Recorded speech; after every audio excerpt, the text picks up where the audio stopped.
Alrighty, hello everybody. It's been a while. Hope y'all are doing well. Welcome to a normal episode of Who the Hell Asked. I am your host, Byron, alongside my co-host Slade. How's it going, everybody? It's been a while. Not a lot of news to cover, but this week had quite a bit of news. So Slade, what do we got first? Okay, so let's talk about the Square buyout for Square Enix that ultimately ended up getting denied overall. Yes. But for the day or two it was circulating, it was causing quite a bit of a stir. So we figured we could talk about that a little bit. Like I said, I believe the day after the rumors started getting around, Square came out and they denounced the rumors entirely. So I guess it never happened. But a lot of people were speculating, whether or not, was Sony trying to acquire Square Enix, or because if trying to acquire them. Yeah, because those would be the two companies you would think of first and foremost. Because you don't see somebody like Activision or Nintendo EA or somebody, or Nintendo, yeah, especially not Nintendo. Yeah, Nintendo, when they buy out it's like pigs flying.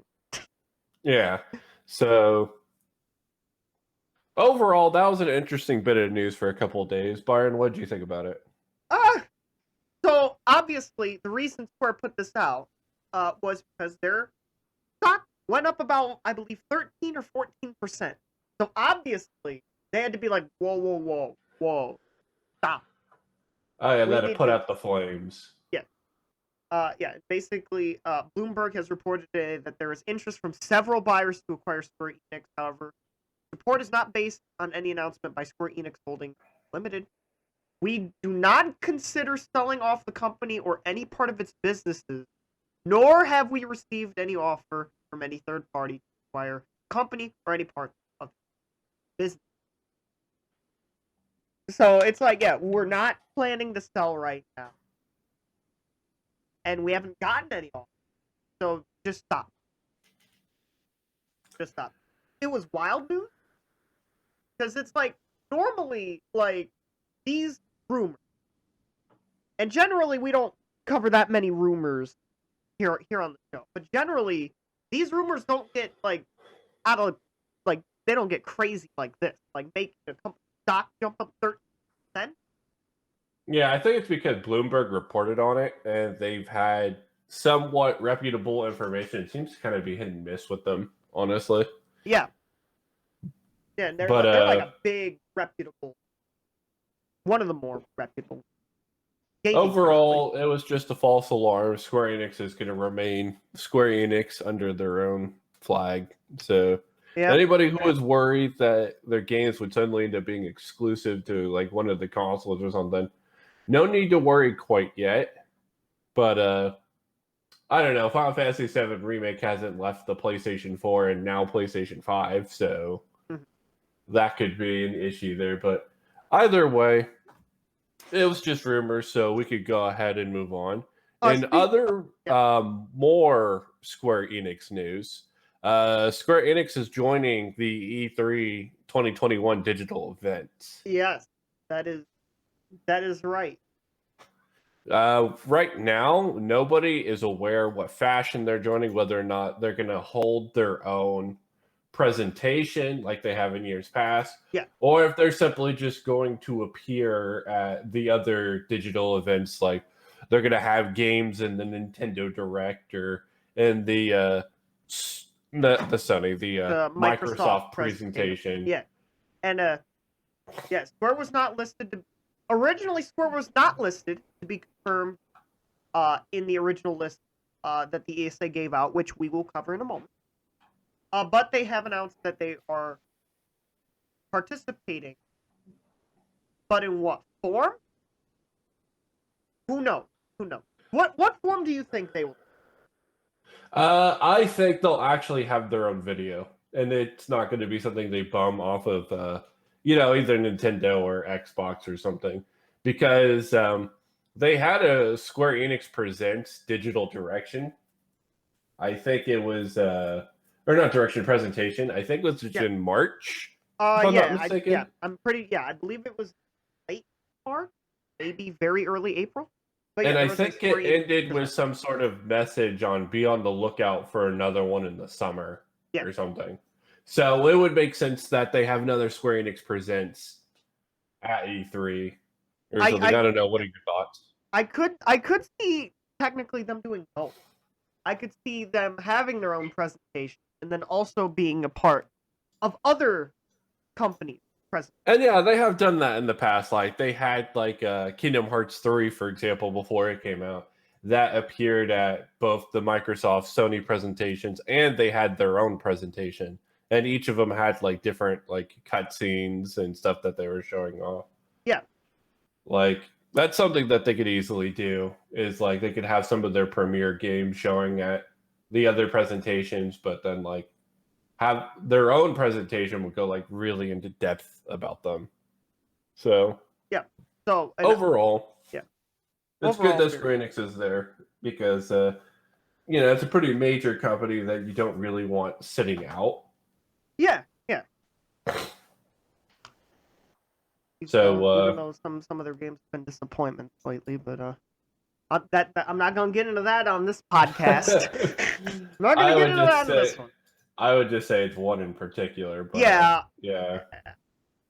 So while we're on the subject of E3, E3 did before or after our last episode announce an official list of companies that we're going to be at E3.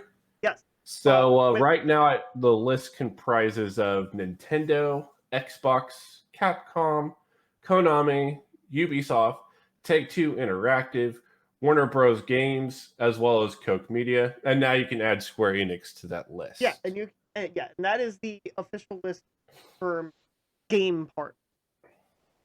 And so it's going to be a 4-day event from actually I think 5 from June 12th to June 15th. Yeah, So basically E3 is back. E3 is back in a somewhat normal-ish state, I guess. As normal as you can be in 2021, considering everything. But yeah, E3 is back. Yeah, and we also know for part of the E3 presentation schedule that Ubisoft is going to have a Ubisoft Forward. I think they came out and said that sometime last week. Yeah. So Ubisoft Forward, or as I hilariously called it in our Discord DM, Ubisoft Tom Clancy Forward III. So a little bit of background on that. We watched not last year's. Gosh, has it really been 2 years? We watched 2019's E3 together, and this man wanted to see a Rayman game really bad. Yeah. So while we were sitting and watching it, they introduced like 12 Tom Clancy games. And they didn't space them out. They didn't fucking space them out. They put like 8 of them in a row, and I'm like, God damn. This man was losing his shit the entire time. It was actually hilarious. I was. And I was one of like the top moments for Slade at E3 2019. It's like, my guy, I know you want to see Rayman, but damn, the salt is real. Also, what a difference here. Rayman is pretty much dead. We'll still watch this to cover it for the show. But, yeah. I don't think Rayman's like dead. Did they put Rayman in Brawlhalla that E3? Maybe? I don't fucking remember, actually. I know he was put in Brawlhalla at some. I'm pretty sure it was shortly after. Oh no, I think it was a little bit before the E3 because he wasn't in Smash Brothers, right? Well, I think it was shortly after the Taylor moved us. Fucking it was JPEG. And in some people's mind, part of fucking Battlefield, but that's different. Yeah, that's neither here nor there. Yeah. So but yeah, Ubisoft is the first company to announce we're going live on this day, which will be Saturday, June 12th at 12 p.m. Pacific, which I believe 2 p.m. your time, 3 p.m. 5. I'm pretty sure. If I have my time zones correct. But yeah, so that is the first E3. Now, I have a couple of predictions for when companies are going to. 2 of them in particular. Oh, yeah. So, not this episode, but the next episode we're going to put out, we're going to have a very lengthy discussion about predictions for E3. We'll go over, when we think some of the presentations are going to be. Spoilers, Nintendo's probably going last because they always do. But yes, they did. Because we actually had this conversation, I think, just randomly one day, and I'm like, Nintendo have always gone. And I couldn't believe it. To be the case.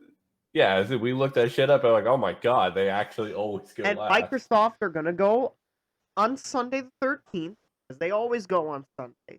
Okay, we're just doing it now. All right. Well, no, I'm just giving just 2 companies' predictions because these Nintendo and Xbox have patterns for when they do their. For sure. Yeah. So I definitely do agree with that to most of an extent. And then between the Ubisoft forward and the Nintendo Direct on the last day, because let's face it, folks, it probably is going to be on the last day. Yeah. If it's not, I would. Everyone else is going to kind of be in between. And honestly, I'm not interested enough to like, okay, well, this company's going to go after Microsoft to set the tone. Blah, blah. Okay, so my question, actually, do you think Capcom, Konami, Take-Two, Warner Bros., and Koch Media are going to have their own presentation? Or are some of them just going to piggyback off of other presentations? Well, I can't imagine that every single one of them are going to have their own presentation. Mm-hmm. Because I'm not really quite sure like how many games these companies are publishing overall and how that's going to cover the span of 30 minutes to a potential hour. You know what I mean? Well, Square did that like but Square they only had like 2 announcements. They really only had like 2 announcements. That's fair, but you also have to understand that Square is also like a large. Well, I guess so. Capcom's pretty large. Konami, not so much these days, but Konami's still a large publisher. They just don't publish games for God knows whatever reason. Well, and whoever's in charge at that company are just. Well, Take-Two or GTA. Yeah, they're GTA and Red Dead, pretty much. That's fucking beyond. Well, the fact that they've publicly made themselves known that they're going to be at this E3. I'm going to say that prediction for later. You know what? Yeah, we're getting into so stay tuned for next week. We are definitely going to go over. We are evolving this year's E3 into a more inclusive event, but we'll still look to excite. Yeah. So it's going to be interesting to see how that goes. By the way, no mention of the game demos that they were talking about. I feel like they're going to save that for another which we will obviously cover at some point. Yeah. And speaking of other parts, there are some industry media parts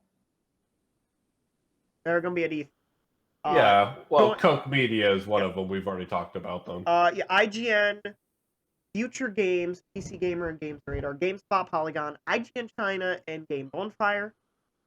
So, and there we go with that. And then one more thing. So this is, you can download this on the E3 site, which I will link in the description below. There is the E3 Media One. This has some very particular information that people found out and did the little head tilt. So we have, obviously, June 12th to the 15th, E3 broadcast. Virtual streams, announcements available online through all major video platforms. So probably like your Facebooks, your Twitters, your YouTube, Twitch, all the big places. And then we have pre-E3 Media Day, June 7th to June 11th. Right? Like, Yeah, for sure. Big old fucking, like, hopefully things don't get leaked early. Like, I think that's... Well, did the entirety of E3 2019 get leaked out by somebody, and then somebody got a cease and desist. Yeah. Yeah, that was actually pretty wild. Was it Leaky Panty? I don't remember who it was, but somebody leaked out the majority of the 2019 E3. Yeah. And then a company sent them a cease and desist. It was like actually I pretty kind wild. of get why there's pre-E3 media days. I get the purpose of it. Obviously, to give the members of the media the chance to get their videos stuff like either ready for the day for like June 12th to 15th, or to get that up like that day or whatever. So I get why there are pre-E3 media. It's just like, hopefully, there aren't E3 media leaks like the ESA leaked all those people's information. Yeah, that leak in particular, where it leaked everyone's credit card information, was really it was phone numbers and addresses. Oh, phone numbers and address. Okay, what was it that leaked the credit cards and shit like that same year? There was something. But okay, either way, you're right. Media influencers' addresses were. That was big old fucking yikes. Yeah, that was a big yikes. Okay. But yeah, like Slade said, we're gonna do E3 predictions. Hopefully next week. That's the plan. Yes. We're trying to see. Well, you know what? I'm not gonna spoil. Yeah, no spoilers. No spoilers. No spoilers. But okay, so last week, or actually not last week, technically the last week before, episode we covered the PlayStation 3, PlayStation Vita, PlayStation Portable Store, digital storefronts shutting down. Yeah. Well, the good news is Sony is running that back. They are going to continue operations on the PlayStation 3 and PS Vita due to the overwhelming backlash that went at them. This is honestly great news. Upon further reflection, however, it's clear that we made the wrong decision. So today, I'm happy to say that we will be keeping the PlayStation Store operational for PlayStation 3 and PlayStation Vita devices. PSP commerce functionality will retire on July 2nd, 2021, that, I guess, while it still sucks, more understandable, because, like, Sony doesn't really support the PlayStation Vita that much anymore. Like, they even support the PS3 somehow more than the fucking PlayStation. But yeah, this is like for all the retro gamers, fucking like hallelujah. Yeah, this is really good news because that means people can still get PS3s, buy a lot of their games digitally online. Yeah. And those games aren't just going to disappear off the face of the planet and hop into the Sony vault. Yeah, and fantastic. The back. When we initially made the decision to end purchase support, it was born out of a number of factors, including commerce support challenges for older devices, and the ability for us to focus more of our resources on devices. We see that many of you are incredibly passionate. Okay, so there was GameSpot ran a poll with 93,105 votes, and Slade, read off the results, if you will. Okay, so like Byron was saying, there is a GameSpot poll about what Sony's first major PS5 update since launch should be. And here were the options. Better folder organization overall, I guess, just easier access to like menus and stuff like that. Basically what people on Switch have been fiending for years. Yeah, a quick resume option for the games, which I believe that's something that is done on the Series X right now. Yes. There have been some bugs, I believe, reported with the quick resume, so like it's probably like quick resume fixes. Yeah. So overall, that's something that I guess people are asking for. PlayStation 1 through PlayStation 3 games put onto PlayStation Network. And there's also an other category, so maybe like bug fixes here or streaming service there. Or the Nintendo stability. The classic stability. The stability patch. Yeah, stability. So the results were kind of a bit of a landslide. Actually, not even kind of. It was just a straight up slaughter. Kind So 72% of everyone who voted on this poll, and once again, this is over 90,000 votes. This is 93,000 votes. Yeah, 72%. Yeah, wanted the PlayStation 1 through PlayStation games on PlayStation Network. PlayStation 3 games, I mean. Yeah. So, nuts.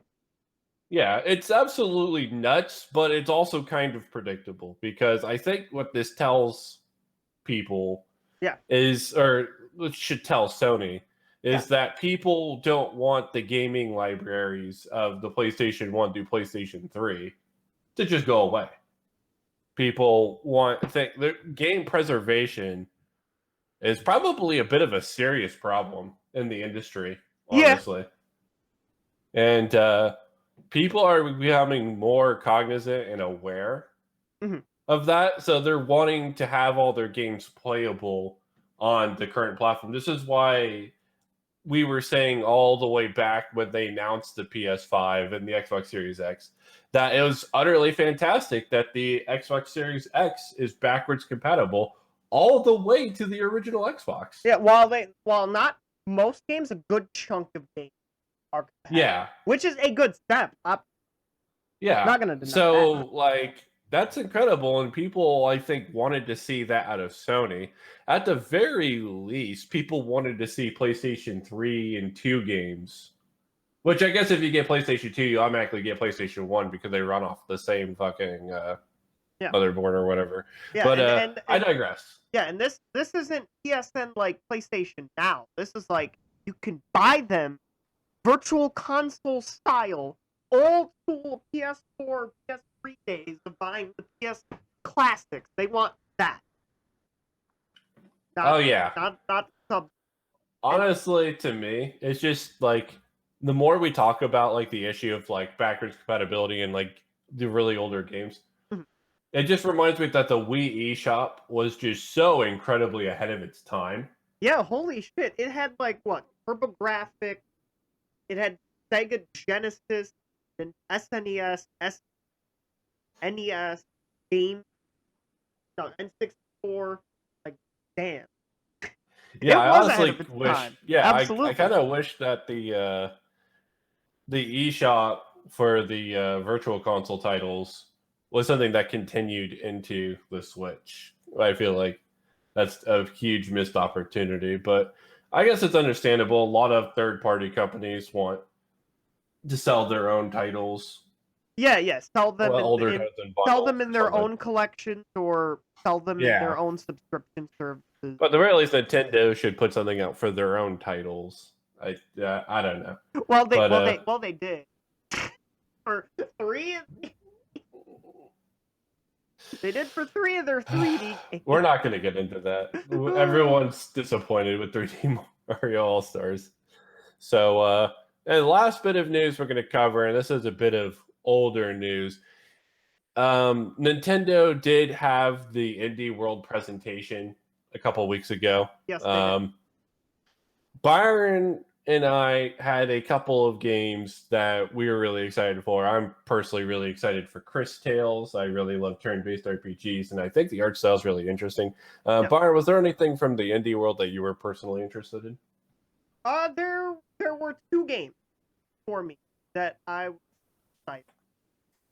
One game is Ollie Ollie, which is a 3D platforming skater game, and I'm like, ooh, this is very interesting. This is some. Obviously, I'm Mr. Platformer over here, and I'm like, ooh, I would like this. Coming out winter 2021. And the other game is Aerial Knight Never Yield, like an auto-running platform. Like, oh, that's a little bit interesting. And kind of a rhythm game, I'm pretty sure. But yeah, those were the 2 games that I was looking forward to the most. I know Slade predicted during this that Silk Song, Hollow Knight Silk Song would show up, and I'm like, no, show up. Yeah, like Cursed by Optimism. It did show. We also got to see the Teenage Mutant Ninja Turtle games Yeah. Or game, I yeah, should say. yeah, the TMNT game again, which we talked about a few episodes. So, and also apparently the House of the Dead is getting a remake in 2021. Oh yeah, That's a name I haven't heard of in a long time. So that was it pretty much for the indie world. Like I said, we didn't see Hollow Knight, Silk Song. Yeah, The Undertale fans didn't get to see the next chapter of Deltarune. That's fucking probably as far away as Metroid Prime 4.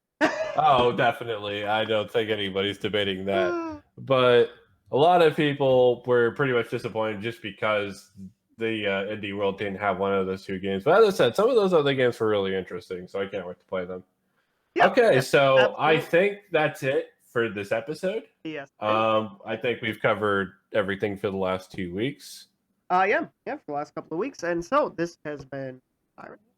This has been Slade, and we will see you guys when we do our spicy E3 predictions. Alrighty, see you all next week. Like the video, subscribe, like, dislike, subscribe, and all that fun stuff. See you all next week. Bye-bye. Bye-bye.